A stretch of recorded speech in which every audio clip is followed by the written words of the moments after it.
Abra sua Bíblia no livro de Salmo, capítulo 139.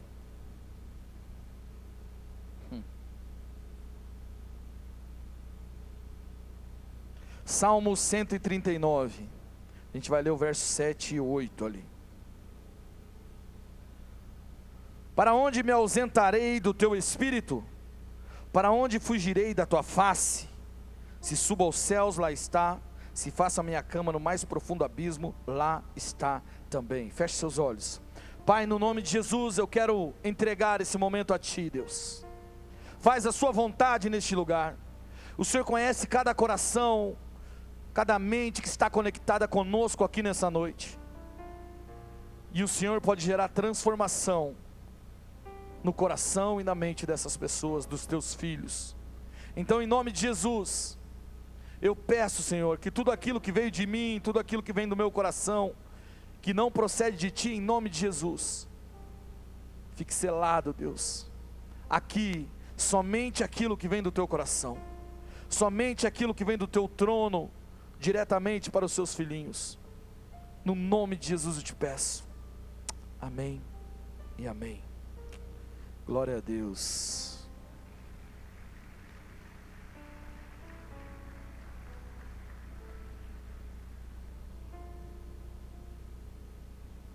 Como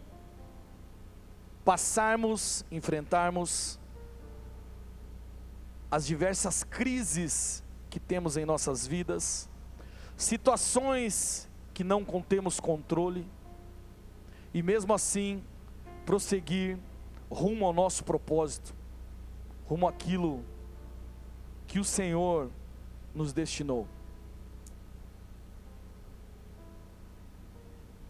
Às vezes a fala de vá adiante, uma fala encorajadora, parece muito vaga, diante daquilo que você está passando. E se você reparar, você vai ver que o seu problema é sempre o maior problema. O problema que você está atravessando, o desafio que você está passando é sempre o maior desafio. Então a pergunta que fica é: como podemos atravessar todas essas dificuldades, essas crises, e ainda assim permanecer em direção ao propósito do nosso Deus, daquilo que Ele estipulou para nós? Meu nome é Fabrício, sou pastor aqui na casa, co-pastor junto com os meus amigos pastores aí, abençoados. Inclusive, deixa eu fazer uma pergunta: tem alguém aqui que tem chamado pastoral? Tem coragem de ficar de pé? Caraca, tem uma par de pastor aí, gente, é disso que eu estou falando, hein? Olha aí, senhores, dá uma salva de palmas, igreja, olha aí.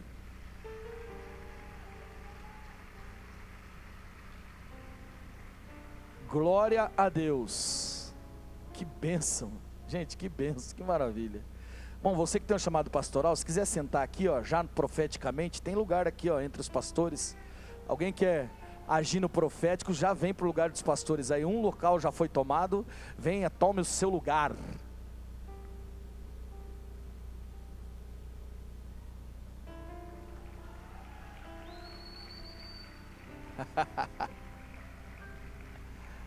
É disso aí que eu estou falando, glória a Deus. Está quase acabando, pessoal, está quase acabando. É, aí ó, glória a Deus, glória a Deus. Eu sei que vocês já estão na caminhada, tem mais 4 lugares, 5 lugares, tem 5 futuros pastores aqui? Dispostos a sair do seu lugar e vir aqui para frente, sentar no lugar? Olha lá, já veio mais uma pastora ali. Quem mais? Quem mais vem? 2, 4, 6. Tem quantos lugares aí, pastores?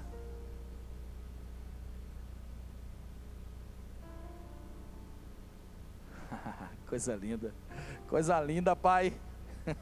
Como diz meu amigo baiano, coisa linda, pai. Glória a Deus. Olha aí, ó. Glória a Deus. Primeiro passo profético aí, uma salva de palmas para os nossos futuros pastores. Glória a Deus. Se você quer ser pastor, vai ser assim, amado. A oportunidade vai surgir, você precisa tomá-la, pegar a oportunidade em nome de Jesus. Amados, então, estava falando quem eu sou, né? Sou Fabrício, co-pastor, junto com os meus amigos, co-pastores e futuros pastores aqui na casa. Não, levanta todo mundo, os pastores e futuros pastores aqui, só para a igreja conhecer vocês. Deixa eu apresentar os futuros pastores aqui da casa. Glória a Deus. Glória a Deus. Pode sentar, queridos. Glória a Deus. Sou esposo da Mônica, que está por algum lugar com alguma criança, está lá atrás já, né? Está lá atrás com a minha filha, com uma delas, né? Tenho 4 meninas, e é uma honra poder estar ministrando nessa casa, dividir esse altar com grandes homens de Deus que sempre estão aqui. É uma bênção e uma glória de Deus. Agradecendo sempre aos nossos pastores sêniores que estão lá em Floripa, né? Pastor Felipe e a pastora Mila, que estão lá na barca nacional. O pastor ministrou lá, acho que foi na sexta-feira, quinta-feira, se eu não estou enganado, quinta ou sexta. Uma palavra poderosíssima para variar, né? E em breve estará aqui de volta juntamente conosco. E hoje eu quero ministrar um pouquinho sobre um tema que tem a ver com isso que eu falei aqui, que esse lance de enfrentar crises, enfrentar dificuldades, passar por essas dificuldades e ainda assim continuar. Porque todos nós passamos por dificuldades, todos nós passamos por desafios, e às vezes quando alguém conta uma história, por exemplo, para os meus amigos aqui, os futuros pastores, talvez tenha um pastor aí do seu lado, eu preciso te contar que a trajetória dele não foi uma reta, não sai do ponto A e vai para o ponto B. A trajetória desses pastores que talvez esteja aí do seu lado, ou a minha, do pastor Felipe, ou qualquer outro pastor, é uma trajetória sinuosa. Às vezes está lá em cima, às vezes está lá embaixo, e vai e volta, mas tem que perseverar, não é assim, baiano? Tivemos que perseverar para estar no ponto que estamos, qualquer um. Eu estou falando aqui de pastores, dando já uma aulinha para os futuros pastores. Perseverem, em nome de Jesus. Nem sempre vai ser do jeito que você quer, às vezes você vai entrar nos vales, meu amado, mas persevere, prossiga, continue, independente daquilo que Deus te chamou para fazer. Eu quero te dizer com toda certeza, não existe uma linha reta ligando você de agora com você do futuro. Existe um trajeto bastante sinuoso, que por muitas vezes vai exigir que você tenha resiliência, que você seja fortalecido no Senhor e que você prossiga. Porque embora nós achemos que existe uma reta, que é um plano lindo, maravilhoso, a vida é uma jornada entre vales e montes. Entre vales e montes. E eu coloquei esse tema da mensagem, porque certa vez eu estava aconselhando uma pessoa, e essa pessoa entrou no meu gabinete falando: pastor, estou passando num vale, estou entrando num vale. Para você que não é crente, vou fazer a legenda para você que chegou agora, de repente não conhece. O crente, ele tem um linguajar próprio, eu sei, às vezes é meio complicado, você escuta, fala: cara, que povo doido, né? Que vale, deserto, né? Tem umas coisas. Vale é uma situação estreita, é uma situação difícil. Vale representa um período em que você se sente oprimido muitas vezes. O vale representa muitas vezes um lugar que você se sente até sozinho. Quando eu cheguei aqui, você conhece essa história, a maioria de vocês, eu passei um valezinho também, 3 aninhos de vale, Eu era de uma igreja que fazia um monte de coisa, era agitado, estava sempre fazendo alguma coisa, casa cheia de gente. Eu sou do tipo de pessoa que gosta de gente. Eu sempre falo isso aqui, se eu fosse o cara que projeta os assentos do ônibus, eu projetava só em círculo assim, para a gente ir conversando. Vamos aproveitar que a gente está aqui e vamos conversar. E aí, o que você é? Qual que é a sua história? Me conta a sua história, eu gosto disso. E de repente eu saio de um lugar e venho para cá, e passo 3 anos no vale, momento difícil, sem conhecer ninguém, uma igreja gigante, e eu não conhecia ninguém. Passou um mês e eu pensei, eu sou um cara descolado, eu vou conseguir fazer uns amigos aqui, rapidinho já vou estar. Mas a igreja é muito grande, eu passei algum tempo sozinho, depois eu fiz uns amigos na célula. Só que a igreja é muito grande, você sabe como é que é isso? Você vem para a igreja e não vê o cara da célula. Quem é que já viveu isso? Você chega no culto, você foi para o culto? Fui para o culto, mas você foi para o culto, mas eu não te vi no culto. Mas eu estava no culto, eu também não te vi no culto. Que a igreja grande tem isso, né? E graças a Deus, Deus preservou alguns bons amigos que me conheciam do tempo que eu brinco que eu era homem invisível, que as pessoas ainda não me conheciam aqui. E eu tenho grandes e bons amigos e amigas, que toda vez que eu vou ministrar, no final do culto, no começo, eles vêm e me abraçam, com um olhar assim, eu vi da onde você saiu, eu vi qual foi a sua história, e eu glorifico a Deus. Mas eu vivo isso, sabe por quê? Porque eu passei o vale. Todos nós vamos precisar atravessar o vale. O vale não é opcional, o vale é uma necessidade. O vale, ele está sempre entre 2 montanhas, 2 montes. E é interessante porque ele interliga esses montes.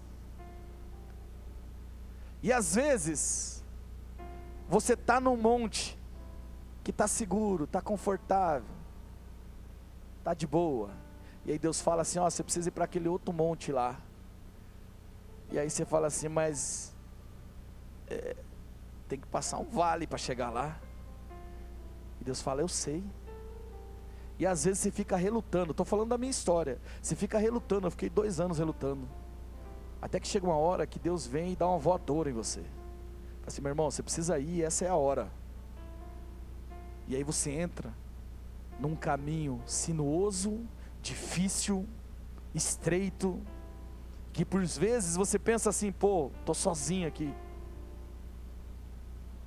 Em contrapartida, o monte ou a montanha, como você preferir, é um lugar maravilhoso, é um lugar de sucesso. Isso é uma fala até do mundo empresarial, do mundo cotidiano. Os caras falam, vamos rumo ao topo, porque o topo é um lugar de glória, o topo é um lugar de sucesso. No mundo espiritual, o topo representa um lugar de revelação. Foi no monte que Deus se mostrou a Moisés, foi no monte que os 10 mandamentos foram revelados, foi no monte que Abraão teve a experiência com Deus, foi sacrificar o seu filho e Deus proveu o cordeiro. Grandes coisas acontecem no monte, as revelações acontecem no monte.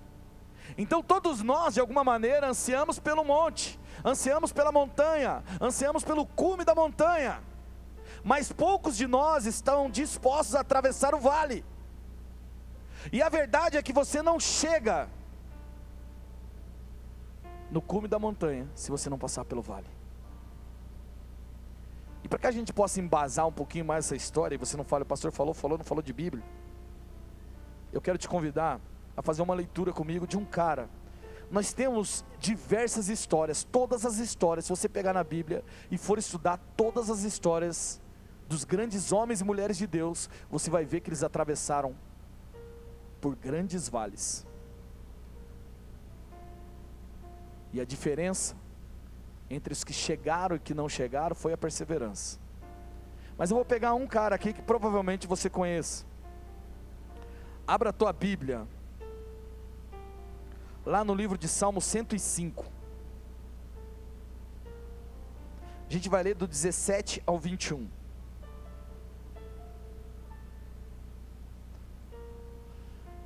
Adiante deles enviou um homem José, vendido como escravo, cujos pés apertaram com os grilhões a quem puseram em ferros, até cumprir-se a profecia a respeito dele, e de tê-lo provado a palavra do Senhor. O rei mandou soltá-lo, o potentado dos povos pôs em liberdade, constituiu o senhor de sua casa e mordomo de tudo o que possuía. Esse é um breve resumo da história de José. José, que é conhecido como José do Egito. Para diferenciá-lo de José, pai de Jesus, a gente acaba falando de José do Egito, muito embora ele não seja do Egito, né? Ele estava no Egito, mas ele não era do Egito. Mas a história de José é uma história de montes e vales. É uma história em que, quando a gente estuda um pouquinho mais, quando a gente presta atenção, a gente percebe que esse cara passou por grandes vales, para que pudesse chegar nesse ponto. Se você não conhece a história dele, deixa eu já dar o spoiler. No final dessa história, ele é levantado como se fosse o primeiro-ministro do Egito. Só Faraó acima dele, o resto, todo mundo fica abaixo dele. Então a palavra conta, lá em Gênesis 37, coloca para mim, Gênesis 37, verso 5. Diz assim: certa vez José teve um sonho, e quando contou ao seu irmão, eles passaram a odiá-lo ainda mais. José era um dos filhos de Jacó, e um dia ele teve um sonho. A palavra relata, depois você pode ler melhor aí, mas a palavra relata que ele era muito amado pelo seu pai. Na verdade, ele era tido como preferido do seu pai. A palavra conta que ele ganhou uma túnica, inclusive do seu pai, diferenciada dos outros irmãos. E a palavra também conta, nesse versículo que eu li, que em algum momento ele tem um sonho.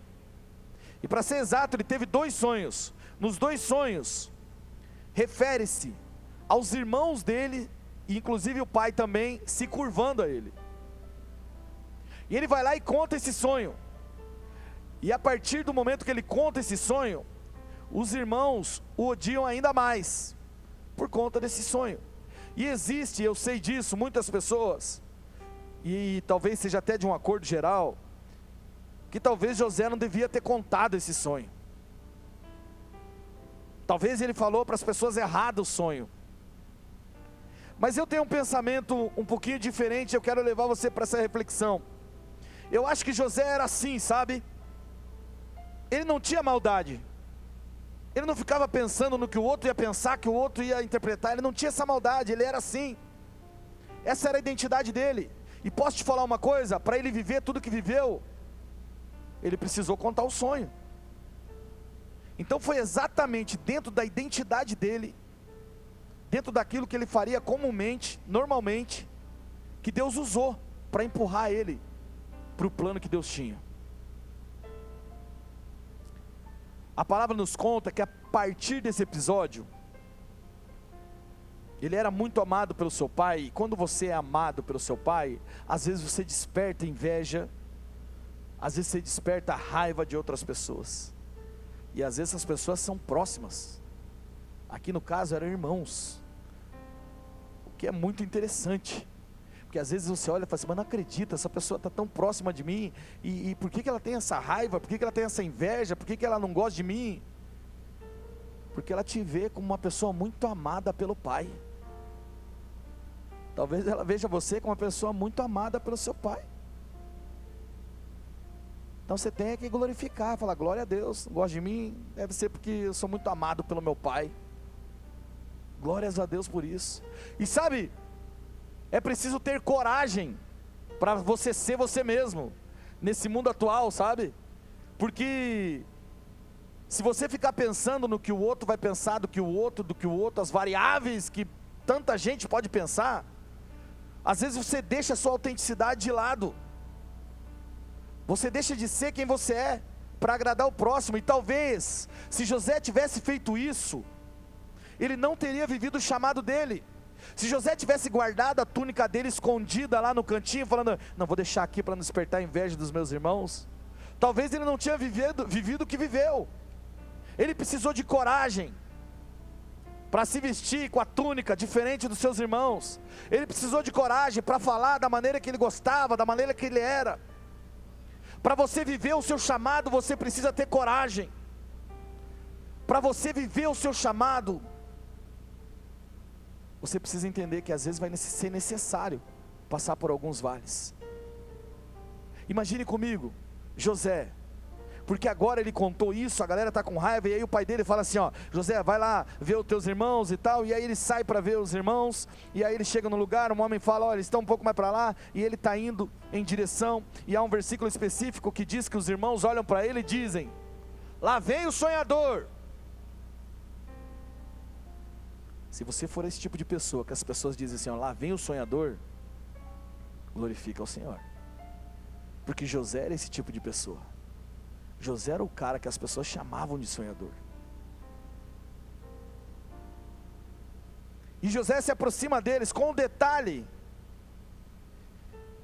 que realmente esse sonho que José tinha tido, era algo muito difícil de acontecer. Afinal, ele era o irmão quase caçula, o mais novo. Nessa época, na cultura, lá, o primogênito, o primeiro era que tinha todas as honras, e agora ele está dizendo o seguinte, olha, o caçula, todo mundo vai se curvar diante do caçula. Meu Deus, só Deus podia fazer um negócio desse. E eu aprendo uma grande lição aqui, que se o sonho que Deus te deu, se o sonho que Deus colocou no seu coração, não precisa dele para se realizar, então não veio da parte dele. Sabe quando você tem um sonho e fala assim, cara, não, mas isso aqui é só Deus, isso aqui não tem condição de acontecer, é só se Deus fazer. Esse sonho veio da parte de Deus, porque Deus quer participar da sua vida. Deus não quer que você vá, conquiste tudo com as suas mãos e pronto, e aí você vai ficar se vangloriando que foi você. O sonho de José só podia acontecer se Deus colocasse a mão, e Deus estava colocando a mão, mas nem sempre quando Deus coloca a mão é do jeito que você quer, do jeito que você quer, e na hora que você quer. Olha o mecanismo que o Senhor usou. José chega para conversar com seus irmãos já tramaram, vão matar ele, e aí os seus irmãos pegam José e vão matar ele, e de repente se levanta um Rúben na vida dele, e diz assim, vamos jogar ele num poço, não vamos matar ele, vamos jogar ele num poço, depois nós resolve essa parada e tal, não sei o que, jogam ele num poço. Seus irmãos, imagina a decepção. E de repente passam os mercadores medianitas naquela região, os irmãos têm uma ideia brilhante, falam, vamos vender ele como escravo, vendem ele como escravo. Enquanto eu preparava essa palavra, se você me conhece sabe disso, eu gosto de imaginar a cena acontecendo. Eu estou imaginando os irmãos tirando José daquele poço, o olhar entre eles. Eu estou imaginando José tendo os grilhões presos nos seus braços, na sua mão, não sei como é que foi, mas sendo arrastado como escravo para o Egito. José, que estava na posição de filho querido, filho amado, o mais amado da sua casa, agora está na posição de escravo. Talvez, eu imagino, ele desaparecendo no horizonte, olhando para os seus irmãos, em meio àquela poeira, imaginando, por que eles estão fazendo isso comigo? Eu gosto de pensar que é como se Moisés estivesse em um monte, ali da sua casa, confortável, estava tudo bem, estava certo ali, mas de repente, Deus arrasta ele para um vale, através dos seus irmãos, através de uma traição, através de uma decepção. Se nós pudéssemos interromper a história e ter um diálogo com Deus nesse momento, talvez diríamos, Deus, para que isso? O menino é um menino bom, por que fazer isso com ele? Por que o Senhor está arrastando ele para essa situação? E certamente Deus falaria para nós assim, te acalma, espera, ele precisa passar pelo vale, para o plano que eu tenho para ele lá na frente, ele precisa passar pelo vale. Talvez você esteja passando por uma situação de decepção, por uma situação de traição. O Senhor está te dizendo nessa noite, você precisa passar pelo vale. Mas a notícia boa, e que você não pode esquecer, é que o Deus que está no monte também está no vale. O Deus que se manifesta no monte também se manifesta no vale. O Deus que se manifesta na bonança também se manifesta na escassez. José é levado para o Egito, e lá ele é vendido por um cara chamado Potifar.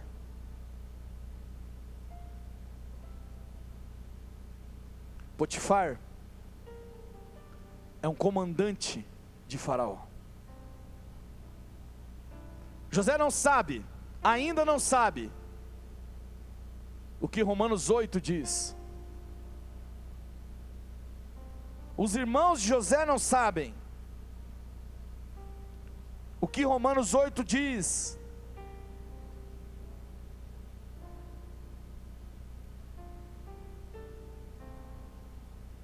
Mas lá na frente, Paulo, dá tempo, eu lendo isso, falei, cara, parece que Paulo, será que foi daqui que Paulo tirou isso? Romanos 8, 28, se eu não estou enganado. Todas as coisas cooperam para o bem daqueles que amam a Deus. Eu não sei pelo que você está passando, mas se você ama a Deus, querido, relaxa. Ele vai passar contigo o vale, Ele não vai te deixar sozinho nesse vale. Ele está com você nesse vale. Ele anda com você nesse vale. Os homens não sabiam. Os irmãos de José não sabiam. José também não sabia naquele momento. Mas no momento que Potifar comprava ele, talvez ele pudesse estar pensando, poxa, eu era um homem livre, agora estou sendo comprado. Mas naquele momento ele estava sendo empurrado para o chamado dele. Então José vai para a casa de Potifar, um comandante da guarda de Faraó. Lá ele começa a trabalhar como um escravo, mas ele não deixa a autenticidade dele, ele não deixa de ser quem ele é, e ele faz as coisas com zelo, com cuidado, com excelência. Logo ele é colocado como um gerente geral da casa de Potifar.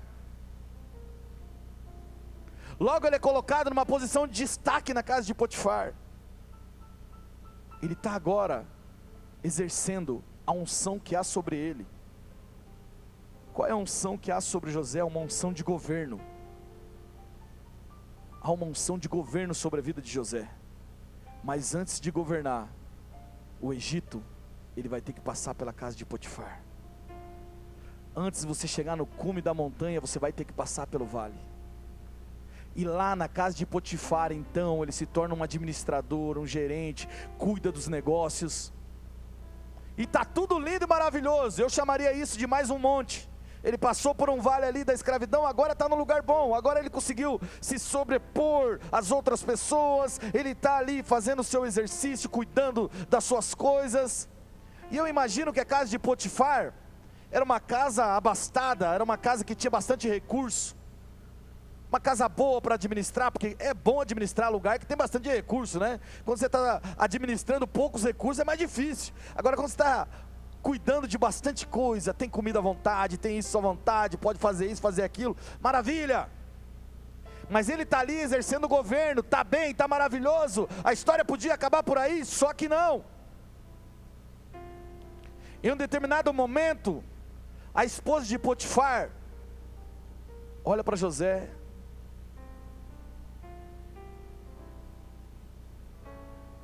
manda uma mensagem no WhatsApp: oi vida.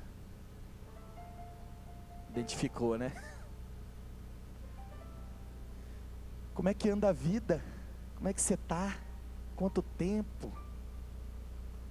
Começou a mandar umas conversinhas para José. José já olhou, falou: ih, tem coisa aqui, meu irmão, essa conversa não é normal, não é natural, tem alguma coisa acontecendo. Já reparou que a Potifona está olhando para ele de um jeito diferente. E um belo dia a Bíblia fala que Moisés era bonito, vigoroso, forte.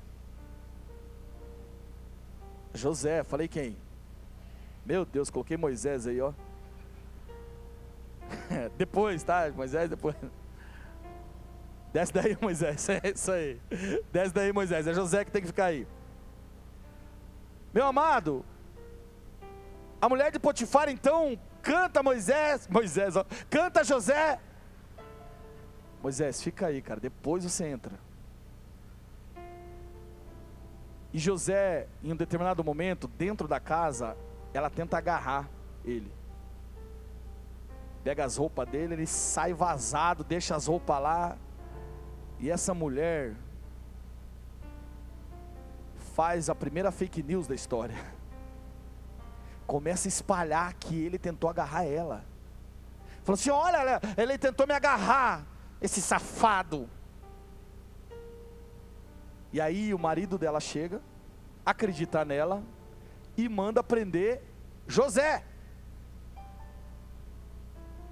José que estava bem ali, estava ali no maravilhoso, exercendo a unção dele, unção de governo. Deixa eu te falar, você tem uma unção sobre você. E essa unção muitas vezes já está em exercício. Você fala, da hora, tá massa, mas às vezes Deus está te tirando desse lugar para ir para um outro lugar. O intervalo entre esses dois lugares se chama vale. Precisa atravessar o vale. Você olha a outra montanha e fala, oh, maravilhoso, mas tem que passar pelo vale para chegar lá. E o vale de José ali é uma cadeia, é um presídio, é um cárcere. Dá para imaginar José sendo preso? Eu fico imaginando os funcionários que conheciam o caráter de José, olhando tudo aquilo, o coração desfalece, olha para tudo aquilo e fala, poxa, aquela vida, mas logo o José, cara, José é tão gente boa, foi sempre um gestor muito bom, olha aí o que está acontecendo, que injustiça, que injustiça.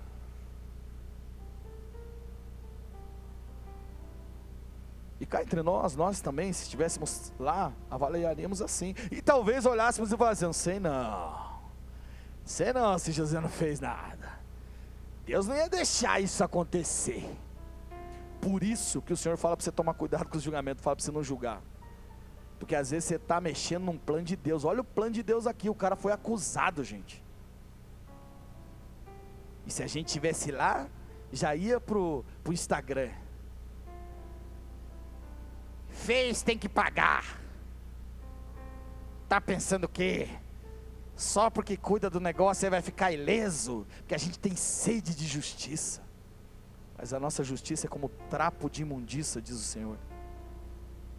Então cuidado com o julgamento, porque agora José está sendo preso, está entrando no camburão, algemado, e você está ali só olhando, pensando, poxa, aquela vida, logo José. E José mais uma vez é levado para um vale de novo. Agora José é preso, está num cárcere. Ele não fez nada para merecer nada disso, mas está lá, está vivendo aquilo. Nós olhamos para isso e pensamos, poxa, por quê? Porque é necessário passar por vales. Lá no cárcere, naquele vale, ele começa a ajudar nas tarefas, começa a auxiliar. E eu fico imaginando ele falando com o carcereiro mor, carcereiro-chefe, fala assim, ó, e se a gente fizesse assim, não ficaria melhor? Não ficaria melhor? O carcereiro olha para ele e fala, uau, esse cara aí é bom. Começa a notar algo diferente nele, e logo o carcereiro coloca ele como gerente ali, como diretor. Você vai cuidar de tudo, não diretor, né? Você vai cuidar de tudo. A Bíblia relata que o carcereiro não fazia basicamente nada, ficou tudo no comando de José. Sabe por quê? Porque José carregava uma unção de governo. Eles podem tirar o seu cargo, eles podem tirar os seus recursos, ele pode tirar a sua posição social, mas a unção que há sobre você, ninguém pode tirar. Ninguém, absolutamente ninguém pode tirar a unção que você carrega.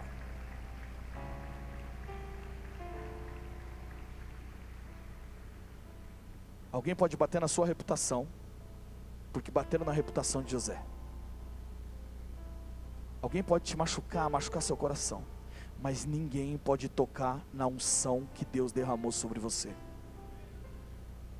E unção é unção, independente do lugar ela vai fluir.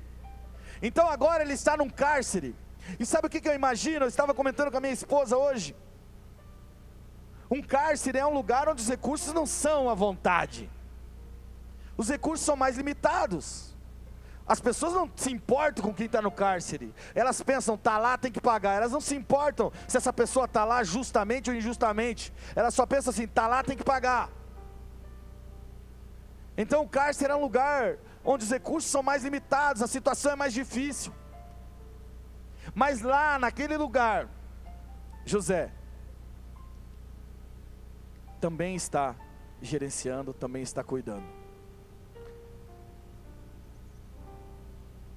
É interessante pensar que, nessas duas fases que nós estamos falando, José passou por uma fase que gerenciou um lugar que tinha abundância, que era a casa de Potifar, e agora ele foi levado para um lugar de escassez, e ele também está gerenciando num lugar de escassez, um lugar de abundância, menor, micro, e um lugar de escassez.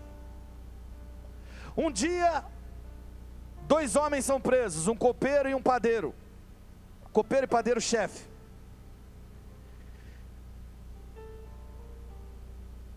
E eles estão meio tristes. Então José pergunta o que aconteceu, eles contam que tiveram um sonho, e o copeiro vai ser restituído o seu trabalho em 3 dias, e o padeiro vai morrer. José conta, interpreta os sonhos deles, e diz assim para o copeiro: olha, a hora que você estiver bem, lembra-te de mim, mano. Já fez um network ali. Ele fala assim: rapaz, eu estou preso aqui injustamente, era hebreu e tal. Ixi, mano, aconteceu um monte de coisa aí, eu não devia estar aqui, então a hora que você estiver lá, fala de mim para o faraó. Plausível, né? Massa, top. Só que eu tenho para mim que José, e é legal isso, porque ele está revelando um pouco da humanidade dele ali, porque a gente fica escutando José e fala: cara, esse cara não existe, olha toda... Mas ali ele tentou resolver do jeito dele. Ele falou: cara, chegando lá, conta lá, né, lembra de mim e tal. E a Bíblia diz que esse copeiro fez exatamente o oposto, esqueceu de José. Ele saiu, estava bem, esqueceu de José, lá naquele calabouço, e José continuou lá, esquecido. Sabe o que isso me ensina? Que há alguns vales que a gente quer abreviar, a gente quer dar um jeito de sair antes, mas Deus sabe o tempo de todas as coisas. Porque analise comigo, o padeiro chefe morreu, o copeiro volta e fala para Faraó: Faraó, tem um cara lá que assim, assado. Eu já pensaria o seguinte: eu acho que a vaga de padeiro está livre, vamos pôr esse cara lá. Ou na melhor das hipóteses, ou na pior das hipóteses, Faraó solta José. De repente ele até consegue uma vaga em alguma função ali. O copeiro conseguiria uma vaga fazendo alguma coisa, ajudando, lavando louça, uma vaga na cozinha, sei lá, uma vaga qualquer. Para José era o suficiente, porque ele estava saindo do cárcere, era ótimo. Mas Deus tinha planos maiores para José. Planos maiores para José. Deus tem planos maiores para você. Às vezes você tenta sair, às vezes você faz um jeito, de outro, não consegue sair, não entende o porquê, não está conseguindo sair desse vale. É porque Deus tem planos maiores para você. O tempo se passa, 2 anos para ser exato. E então, um dia Faraó tem um sonho. E nesse sonho, ele sonha lá com 7 vacas gordas que devoram 7 vacas magras. Ele depois sonha que 7 espigas magras, feias, devoram 7 espigas bonitas, viçosas. Chama todo mundo, os adivinhos, conta o sonho, ninguém consegue adivinhar, ninguém consegue explicar, ninguém consegue interpretar. E aí, nesse momento, tão somente o copeiro lembra: caramba, José. 2 anos depois, então, ele fala para Faraó, Faraó manda vir José, José se barbeia, vai lá, troca as roupas, vai ter um encontro com o Faraó conta o sonho para José, José interpreta os sonhos, Mais que isso, dá a solução. Ele diz assim: vai vir uma grande temporada, são 7 anos, 7 anos de fartura, 7 anos de escassez. O bicho vai pegar aí, então você arruma um cara que consiga gerenciar e tal. Ele dá todas as coordenadas para José, para Faraó. E Faraó olha para ele e diz assim: quem mais além de você eu posso colocar nesse cargo? Ah, meu irmão, essa é a hora. Essa é a hora que a promessa se cumpre. Essa é a hora que você sai do vale e vai para o cume da montanha. Essa é a hora que a promessa do Senhor, você começa a avistar a promessa do Senhor. Mas ele precisou suportar o vale. Deus estava com ele no vale. E eu acho bem interessante, porque como eu falei, ele passou por um treinamento. Foi quase um programa de trainee, viu, Lucas? Essa jornada de José. Porque ele passou por uma casa que tinha bastante recurso. Bastante recurso, vacas gordas. Administrou aquela casa. E depois ele passou por um lugar que não tinha muitos recursos, que era um presídio, que era um cárcere. Poucos recursos, vacas magras. Ele passou por um treinamento, não era prova, não era um castigo, era um treinamento. Deus estava treinando ele para o que ele iria enfrentar ali na frente.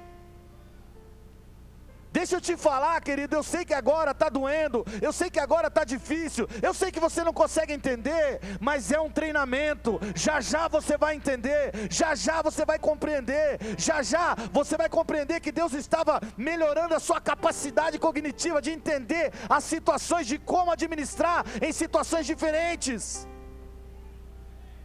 Já já a promessa vai se cumprir. Tudo que você precisa entender é que Deus está com você no vale, Deus está com você no monte, Ele está com você em todos os lugares. Levante-se do seu lugar, já vou finalizar, não se preocupe, em nome de Jesus.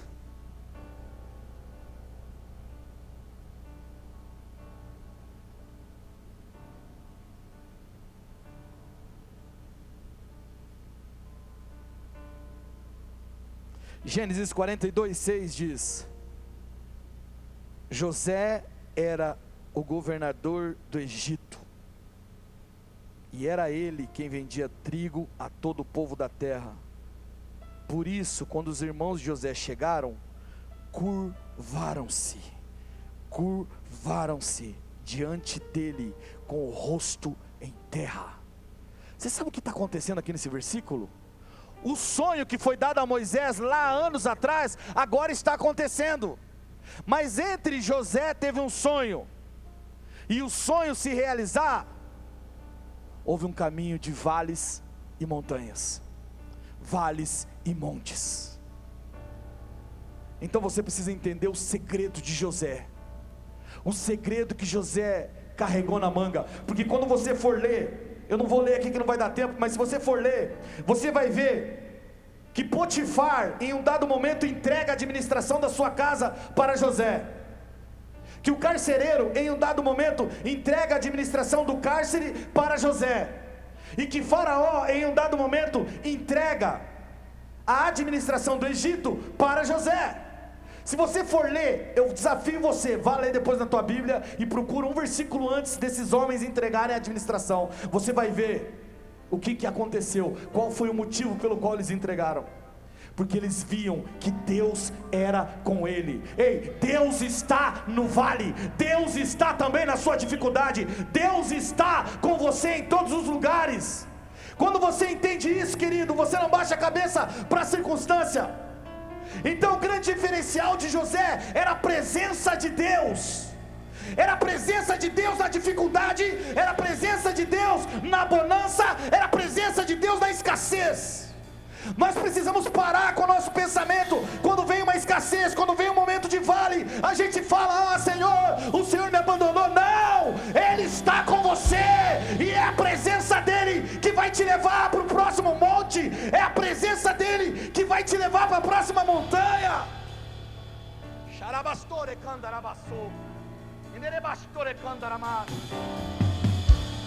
Se Ele estiver com você, não há o que temer. Ei, venha vale, venha monte, venha o que vier, Ele precisa estar com você, Ele precisa estar com você. É a presença, é a presença, é a presença que faz a diferença, é a presença que muda o contexto, é a presença, é a presença.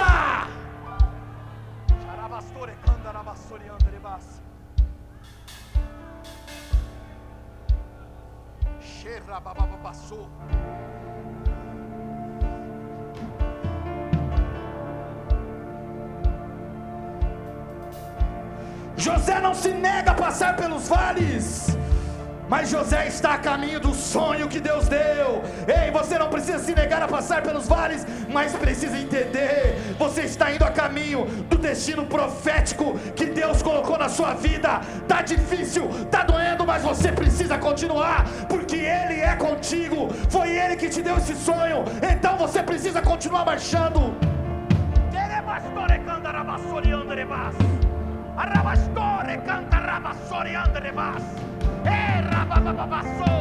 O Senhor me fala de um espírito de rejeição que tem te assolado dia e noite. Ele está dizendo: ei filha, eu estou com você.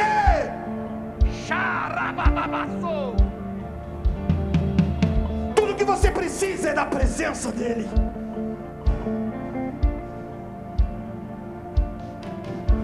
Então, quando você estiver atravessando os vales,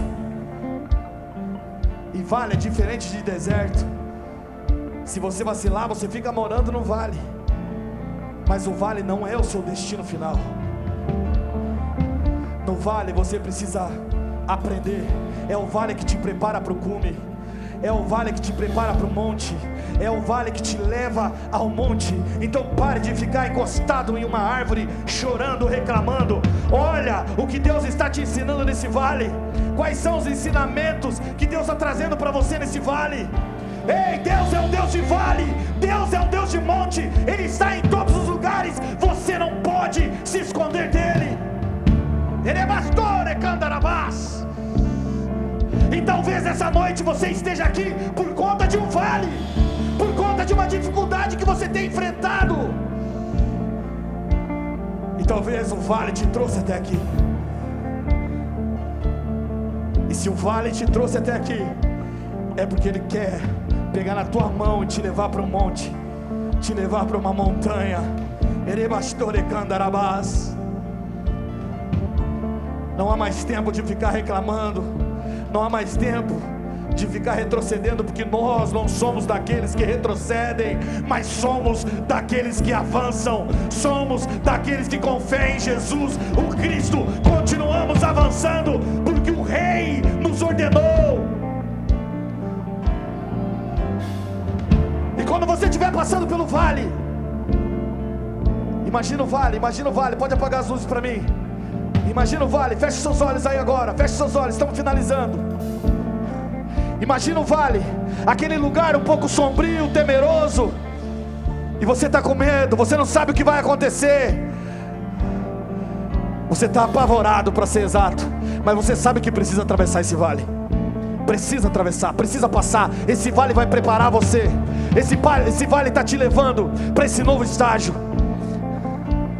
Arabastore Candaramas. E você teme o que pode te acontecer, você teme as feras, você teme os animais, o acidente, alguma coisa que possa acontecer.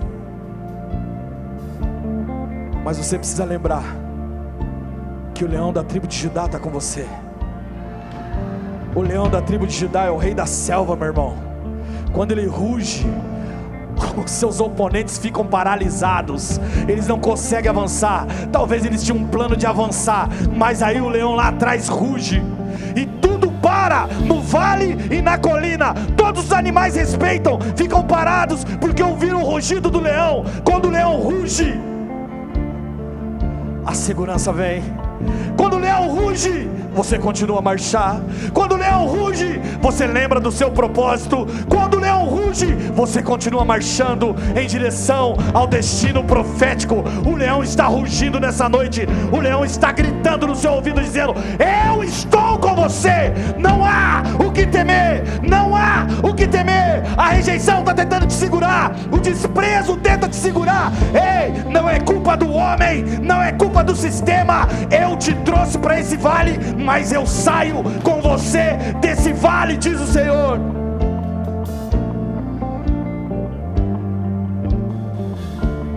Então quem sabe você está aqui nessa noite porque está passando por um vale. Não sei se na sua saúde, não sei se nas suas finanças, na sua vida sentimental, mas você veio para a igreja hoje especificamente por conta do vale que você tem atravessado.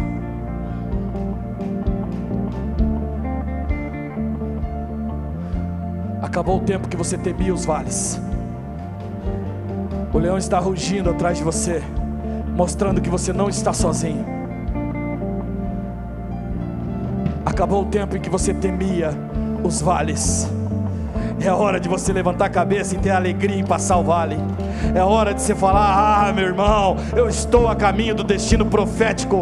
Eu estou a caminho daquilo que o Senhor definiu para mim. Deus me deu um sonho lá atrás. Eu estou nesse caminho. Eu posso passar por vale, eu posso passar por montanhas, mas eu não vou parar. Eu vou prosseguir, eu não vou parar. Eu vou continuar, eu vou continuar.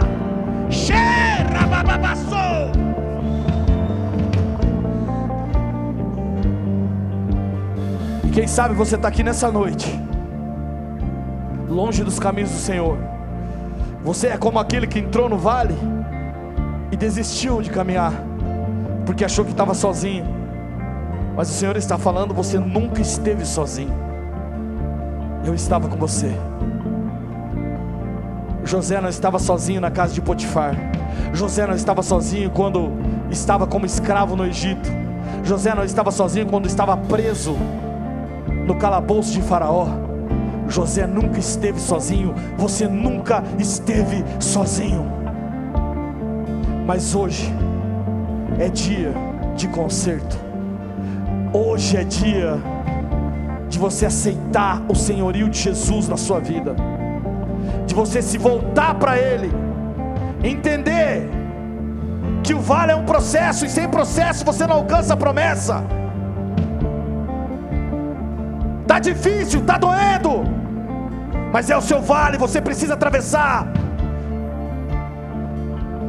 Então, em nome de Jesus, eu quero te dar uma oportunidade. E nessa oportunidade você pode aceitar Jesus como seu Senhor. Você coloca o governo de Deus sobre a sua vida. Quando você coloca o governo de Deus sobre a sua vida, você não se importa com o vale. Você fala assim: meu irmão, Deus está me chamando para o vale, eu vou para o vale, vou atravessar. Você não se importa nem com a montanha. Você está na montanha, está no monte, está tudo lindo e maravilhoso. Deus chama para outro vale, você fala: preciso atravessar, preciso ir para o outro lado. Eu vou para o outro lado. Você não teme, porque agora a vida não é sua, é dele. É Ele quem está no comando. E você tentou estar no comando até agora, mas sabe que você não dá conta. Você não tem o controle, querido. O controle é dele. Então eu quero te convidar para entregar esse controle para Ele hoje. Hoje e agora. Se você quer aceitar Jesus como seu Senhor, ou se você quer voltar para os caminhos do Senhor, nessa noite, para que você tenha acesso a tudo que Ele pode proporcionar, uma travessia segura, uma trajetória segura, uma segurança de que você vai chegar no seu destino profético. Eu quero pedir que você levante a sua mão bem alto, para que eu possa lhe ver. Glória a Deus, glória a Deus, glória a Deus. Louvado seja o nome do Senhor, louvado seja o nome do Senhor.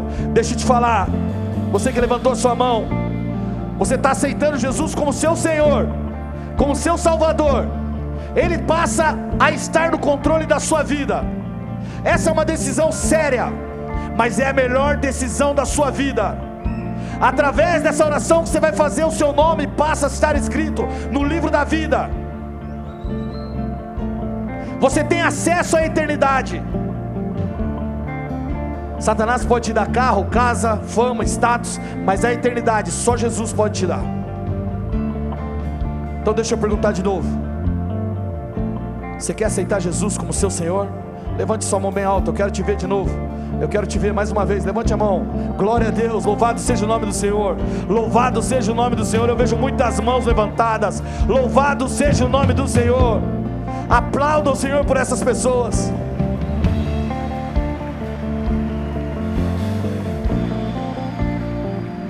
E esse é o maior milagre de todos. Repita essa oração comigo, a igreja vai repetir também. Senhor Jesus, eu entrego a minha vida em suas mãos. Toma-me e me ensina a seguir a sua direção. Escreve o meu nome no livro da vida e me permita viver tudo aquilo que o Senhor tem planejado para mim. Eu me disponho, Senhor, a atravessar os vales, a alcançar os montes, para que a sua glória e o seu poder seja estabelecido na minha vida, em nome de Jesus. Amém e amém.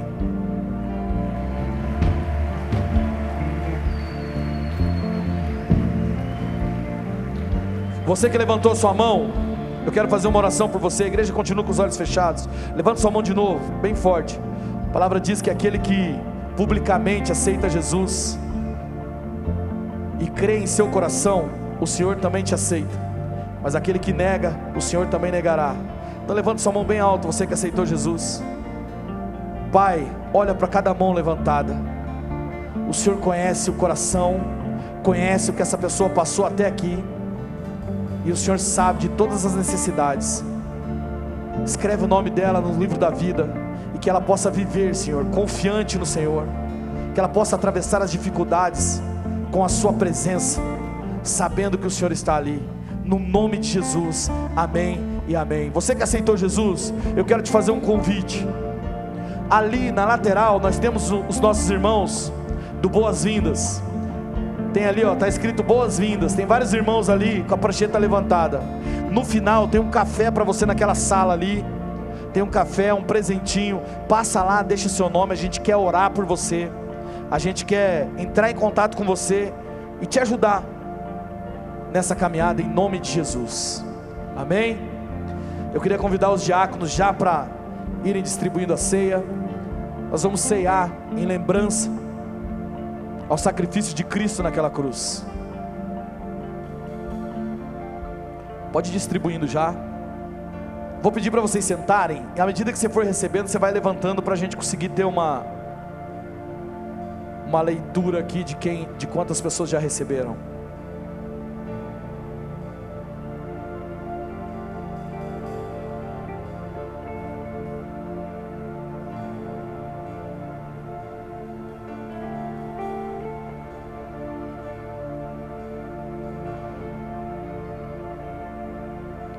Sabe, esse momento que nós vamos viver agora é um momento sublime, um momento que lembra que nosso Jesus também passou por um vale muito mais difícil. Ele nunca havia se distanciado do próprio Deus, mas em obediência ao Pai, ele se dispôs a viver um grande sacrifício, um sacrifício de morte. E a Bíblia relata que lá no Getsemane, em um monte, ele orava,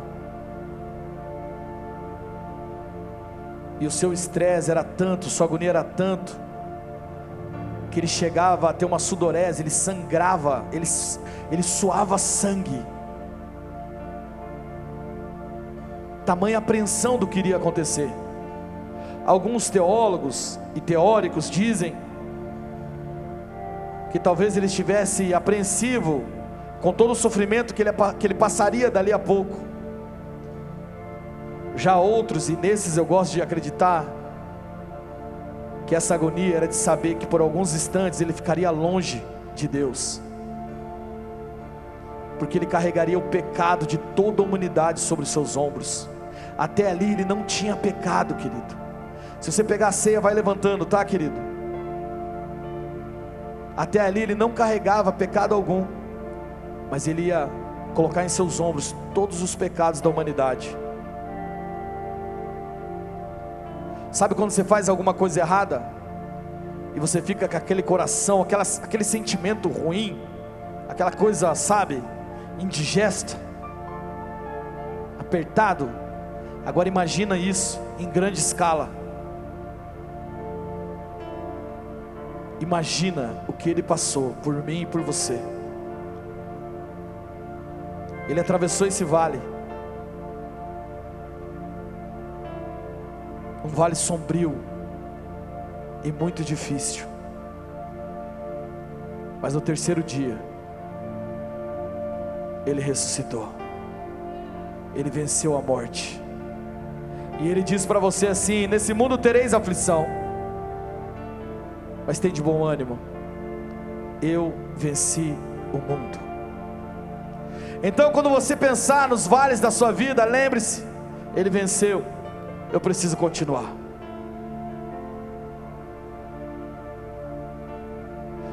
E a Santa Ceia serve para isso, para lembrarmos do sacrifício da cruz, para lembrarmos de tudo, do preço que ele pagou por nós,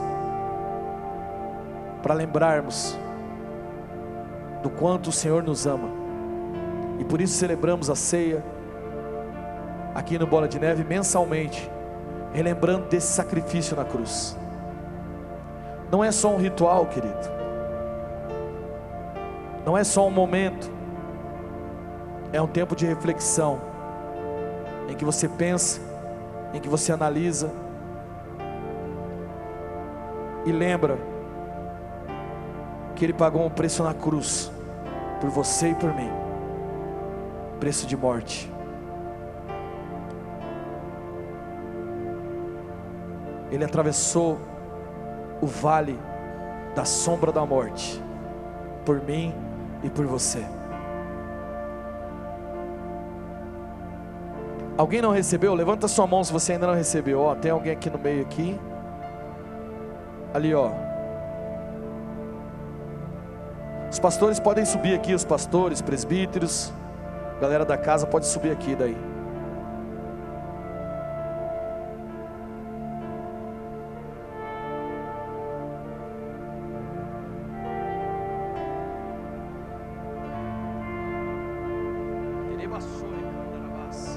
Esse é um momento de reflexão. Olha para os elementos aí, vai meditando, fica em espírito de oração.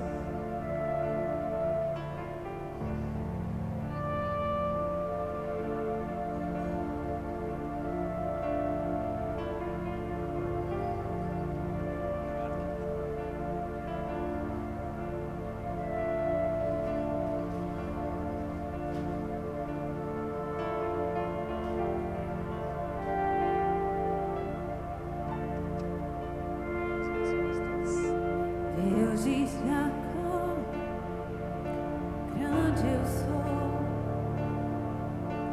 Rei dos anjos, Filho de Deus, nas águas, no céu é o louvor, mais forte que o trovão, tua glória vem, Senhor. Presbíteros, pastores, pode subir aqui em cima. Vamos ceiar junto aqui em nome de Jesus. Sobe aí, real, em nome de Jesus. A terra ouve o rugir do leão de Judá. A terra Presbíteros, pastores, diáconos, né, que estão na casa aí, pode subir também. leão de Judá. Amém. A terra Eita glória!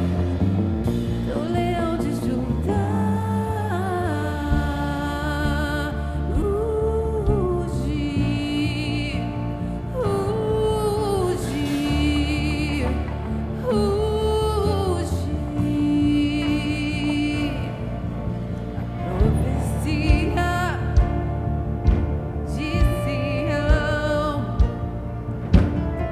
Messias que veio.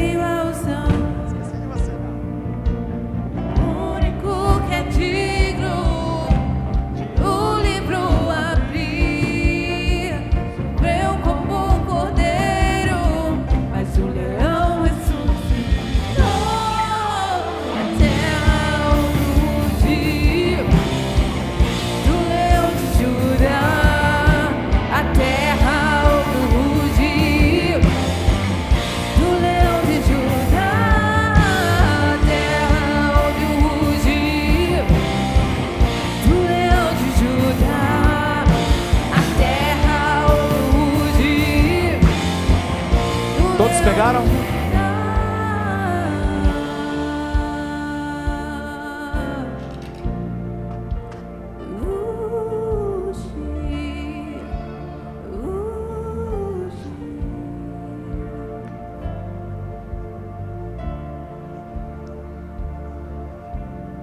Olhe para essas pessoas aqui na frente.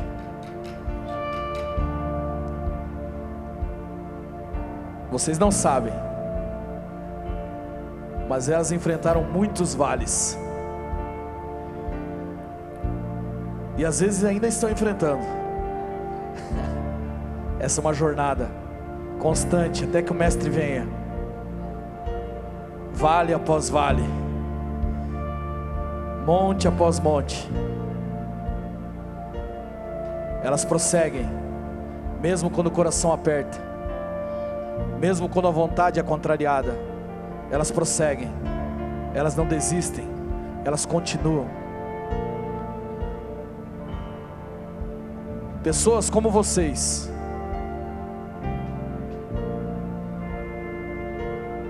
que passam por vales diariamente, mas que decidem não retroceder, que sabem que a presença dele está no vale, está na montanha, e por isso prosseguem. Levante seus elementos. Pai, nós queremos consagrar esses elementos a Ti, Deus. Nós reconhecemos o vale que o Senhor atravessou, para que hoje pudéssemos ter vida, para que hoje pudéssemos estar aqui adorando ao Senhor, glorificando o Teu santo nome. Um sangue precisou ser vertido naquela cruz, um corpo precisou ser moído naquele madeiro. O Senhor pagou esse preço para que pudéssemos estar aqui agora, para que pudéssemos enfrentar os vales em nossas vidas, sabendo que o nosso destino profético está logo ali. Então, em nome de Jesus, nós consagramos esses elementos. Nós consagramos, Senhor, esse suco que representa Teu sangue. Nós consagramos esse pão que representa Teu corpo moído naquela cruz. Nós reconhecemos esse sacrifício